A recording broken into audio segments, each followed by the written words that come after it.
Hey there folks, my name is Empty Berry and welcome to today's episode of Lore to Go. This episode will be on the mysterious peddler of goods known as Zur. In the past, Zur has been known to show up once a week to sell powerful weapons and gear to Guardians while expressing cryptic messages that make little sense. However, with the launch of the 30th anniversary event, Zur has been repurposed into a sort of game show host for reasons unknown, except that a horse has told him to do so. While this turn of events is a bit odd, it is a good excuse to dive into the origins of this strange creature. In this video, I will discuss who Zur is, why his will is not his own, and why he is selling things to Guardians. All that and more will be explored today, so let's jump into it. Zur is a member of the Jovian race, which are a humanoid species that inhabit a collection of worlds beyond the reef known as the Jovians. Though their origins are not confirmed, it is widely speculated that they are descended from humans that lived in the Jovian outposts, but were fundamentally changed by the darkness when it entered the system during the collapse. This transformation could be what led to Zur's most prominent physical feature, the tentacles coming off of his face.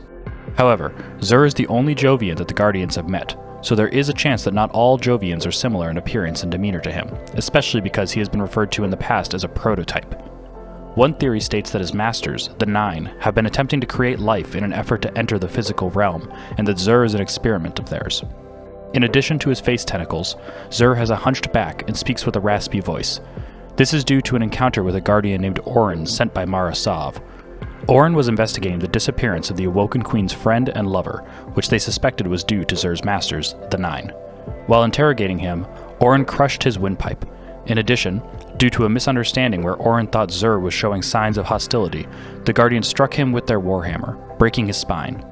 Zur survived the encounter, but acquired his permanent hunched state and raspy voice after the fact. As Zur frequently mentions, his will is not his own, but rather that of his masters, the ancient and strange beings known as the Nine. This servitude seems to be absolute, with him regularly having no free will, but rather doing only what the Nine command.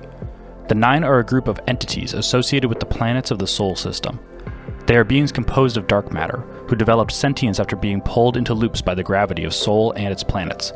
The exact details of how this happened are unknown, but by all accounts it appears to have been a natural phenomenon.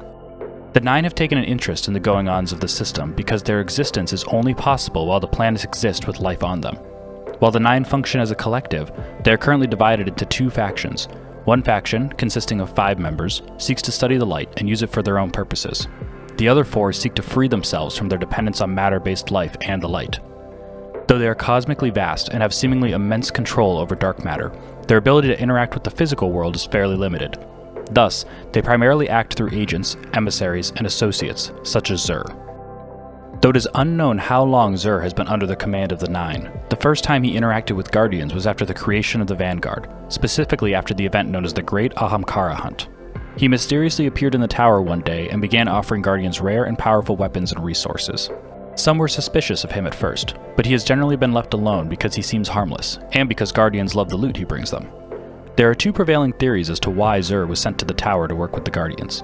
The first is that the larger faction of the Nine wants to ensure their survival, and therefore is outfitting the Guardians with the ability to protect the system and ensure that they can remain active.